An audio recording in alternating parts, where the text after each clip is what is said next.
هلا يا بحر كم واحد مر في شاطئ وكم شاعر مرك وبيح خفا سده. تبيح خفا الشاعر ولا باح له خافيك ولا راح منك الا وهو واصله.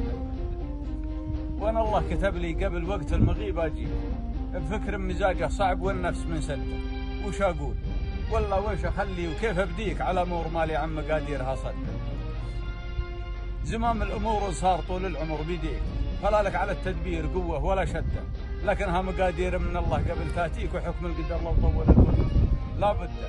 الا يا بحر كيف اشتكي لك وانا ابغى اشكيك على ماك من صفحات الاشعار مسوده.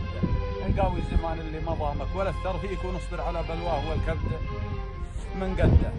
يرى علوها يعلني في الزمن مبكي ولا ذوق حزن لا دقيقه ولا مده. ويرى على الرداء مع طول الايام نعنى فيك ونعلم كلمات ربيك والقدر. سرى لنا يا بحر جده وانا حاكي وسوالف صوت الموج في جزره ومده.